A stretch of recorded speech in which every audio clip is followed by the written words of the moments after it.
ওম শান্তি মুৰলীৰ তাৰিখ 1 ছেপ্টেম্বৰ 2025 বাপ দাদাৰ আজিৰ মহাবাক্য মৰমৰ সন্তানসকল তোমালোক এই পুৰুষোত্তম সংগম যুগতেই উত্তমতকৈও উত্তম পুৰুষ হ'ব লাগে। সকলোতকৈ উত্তম পুৰুষ হ'ল এই লক্ষ্মী নাৰায়ণ।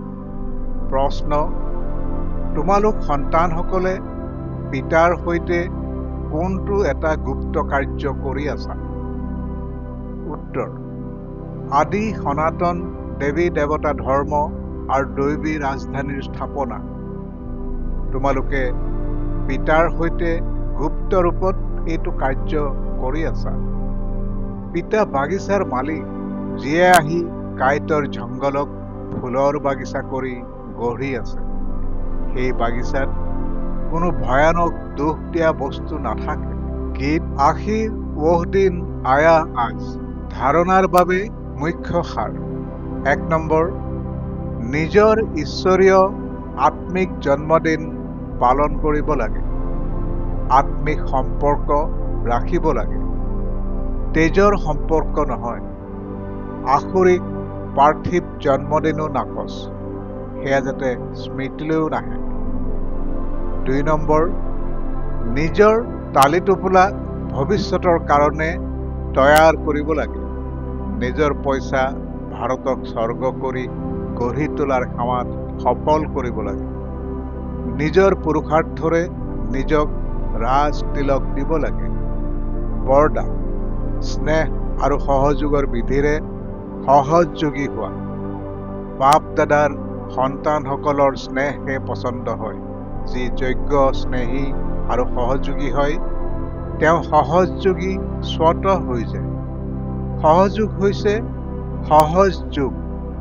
দিলৱালা অৰ্থাৎ উদাৰ অন্তৰৰ পিতাৰ আন্তৰিক স্নেহ আৰু আন্তৰিক সহযোগহে প্ৰিয়। ঠেক অন্তৰৰ সকলে সৰু সুৰা চুক্তি কৰি আনন্দিত হৈ যায় আৰু বিশাল অন্তৰৰ সকলে বেহাদৰ চুক্তি কৰে। স্নেহৰহে মূল্য আছে, বস্তুৰ নাই। সেইকাৰণে সুদামাৰ কেঁচা চাউলৰ গায়ন আছে।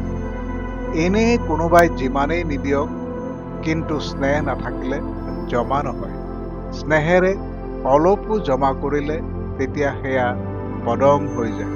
শ্লোগান: সময় আৰু শক্তি যাতে ব্যৰ্থত নাযায়, তাৰ বাবে প্ৰথমে ভাবা, তাৰ পিছত কৰা। ওম শান্তি। অব্যক্ত সংকেত: এতিয়া একাগ্ৰতাৰ অগ্নি প্ৰজ্বলিত কৰি যোগ জ্বালা ৰূপ কৰি তোলা।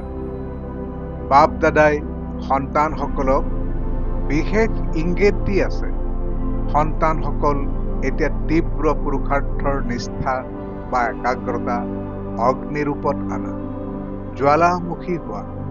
মন সম্বন্ধ সম্পৰ্কৰ যিয়েই হিচাপ নিকাচ বাকী আছে, সেয়া জ্বালা স্বৰূপৰ স্মৃতিৰে ভস্ম কৰা। ওম শান্তি।